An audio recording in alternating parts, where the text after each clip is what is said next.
In today's episode, we're going to talk about the IRS IP PIN. Now, I I recognize that in that title, everything is an acronym. So let me break it down.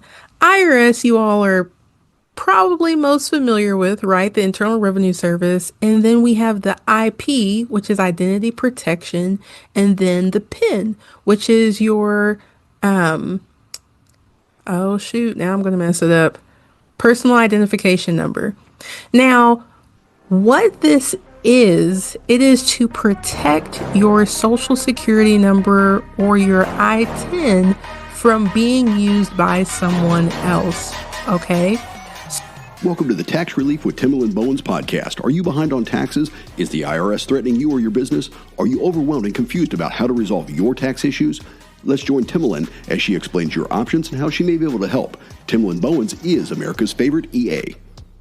Hey, family. Welcome to episode 80. Yes, 80 of the Tax Relief with Timalyn Bowen's podcast. It is so surreal to me that we've made it to 80 episodes.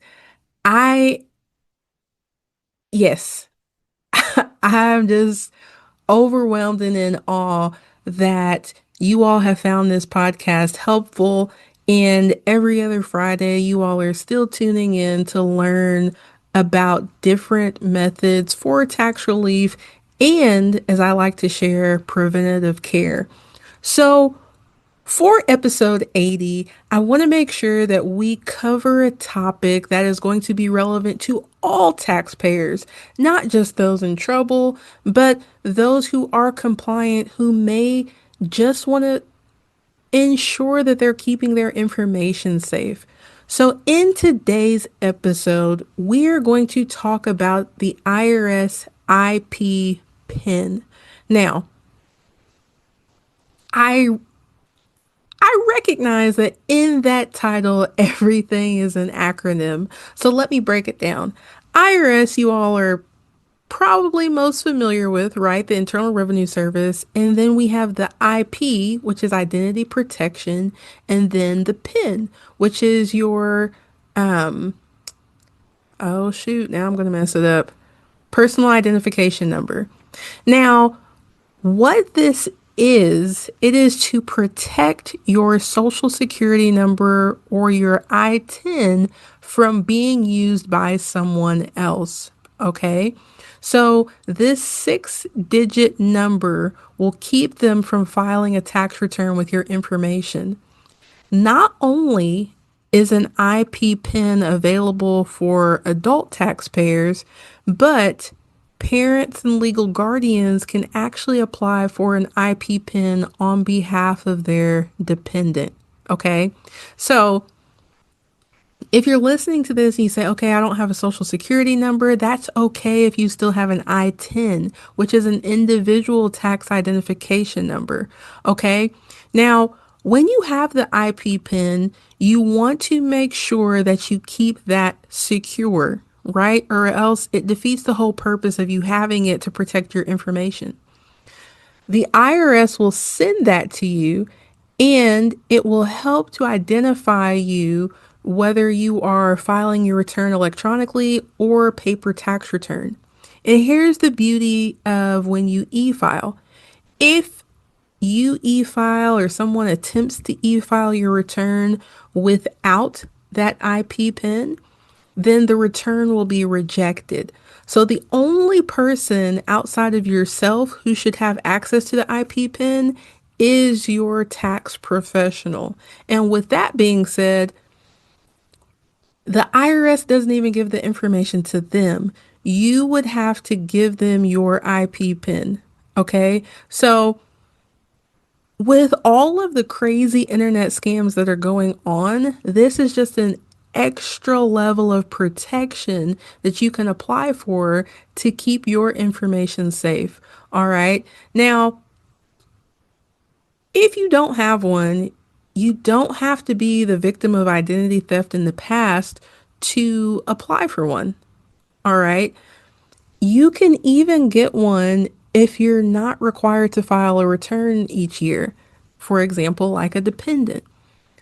But a reason you may want to consider having one for a dependent is that so nobody else can take your dependent social security number and claim them on their tax return. See, if you're dependent, whether it is a minor child or if it is a disabled child, maybe a disabled relative that you care for, or a parent who is your dependent, nobody else would be able to claim them as a dependent if they don't have access to that PIN.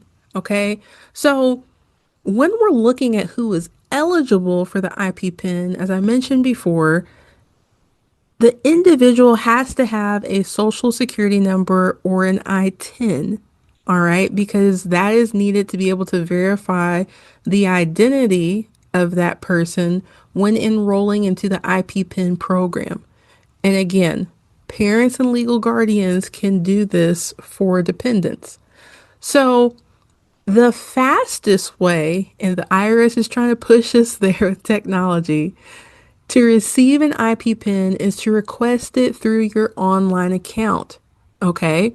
So if you log on to irs.gov and you do that with your ID.me account, it's going to be the same login credentials.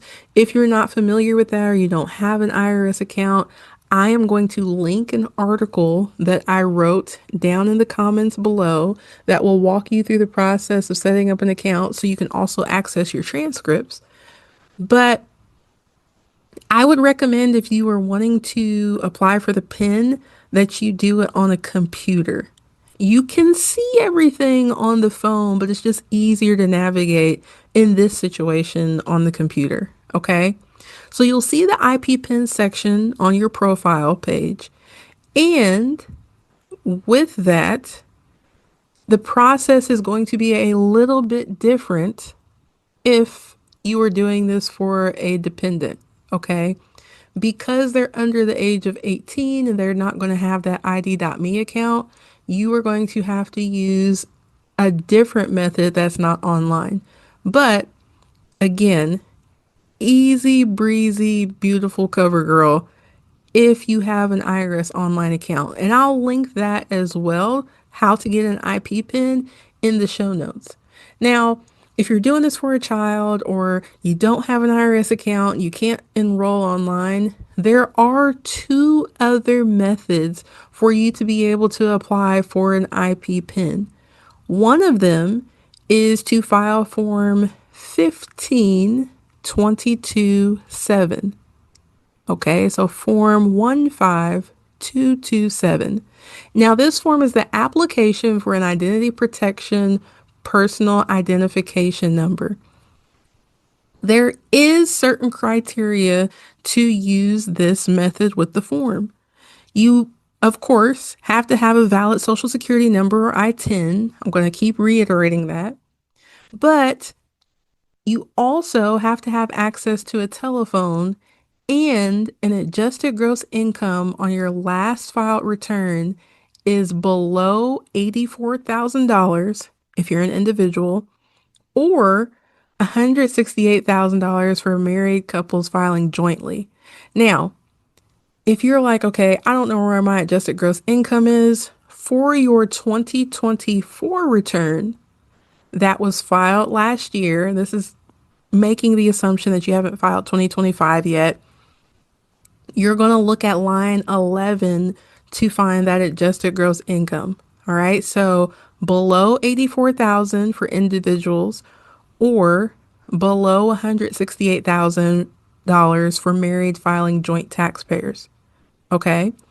So once the IRS receives this application, they'll use the telephone number not to text you, but to call you and validate your identity. Once they're able to verify your identity, you'll receive the IP PIN via the mail and it's estimated within 4 to 6 weeks. But you all know how the U.S. Postal Service is right now. So if it's not exactly 4 weeks, I'd give it a little bit more time. maybe even up to 7 weeks, right? Because it could just be behind, even if it has been sent. All right.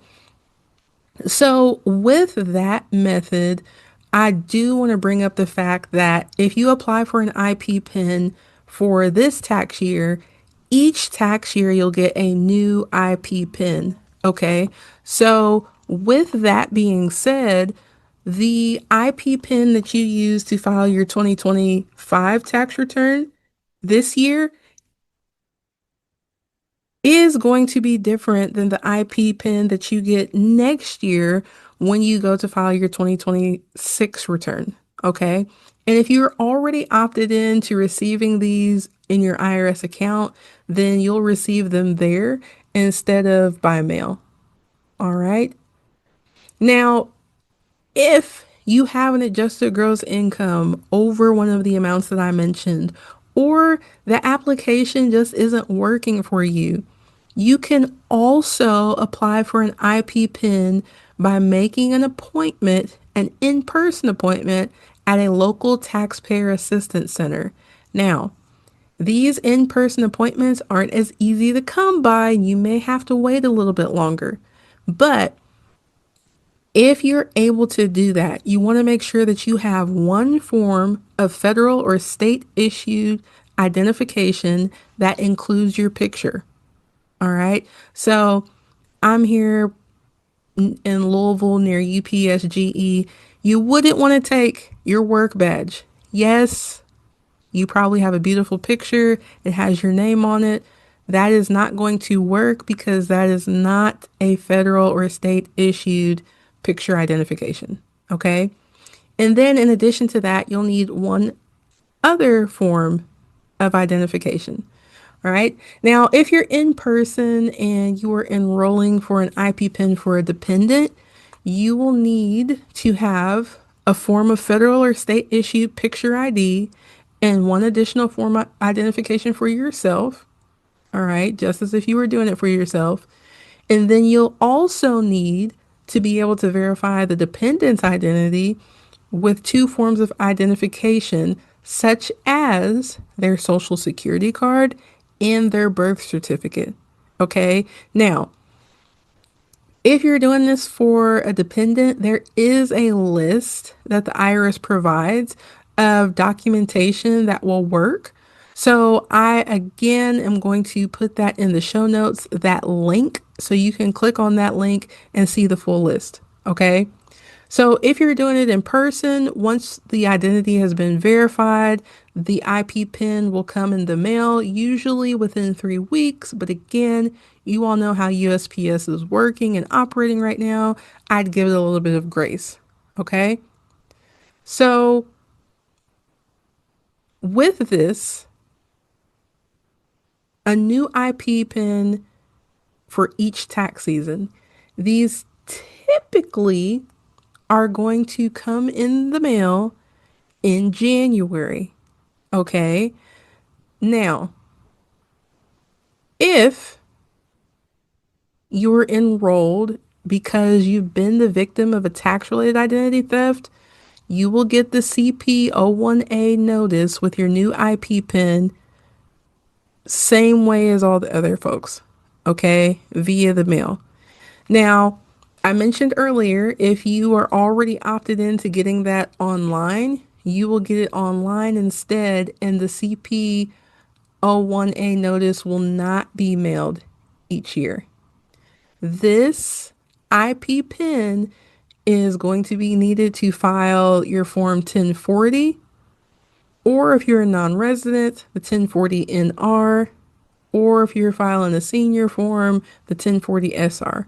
Okay, so all of the 1040 series and the IP PIN must be entered on not only electronic returns, but also if you are filing your return by mail. Do not forget to include that IP PIN in the correct spot. Otherwise, if you're mailing it, those already get processed a little bit slower, and it could be the cause of delay because they'll reach out to let you know, hey, someone attempted to file your return. Was it you? The IP PIN wasn't on here. Okay. Now, we're doing all of this to make sure that our identity is protected. Nobody's using our tax information. Please keep in mind the IRS will never ask for your IP PIN. So if you receive a phone call, an email, or a text asking for this information, please be aware that they are scams. All right? I hope that you found this episode helpful.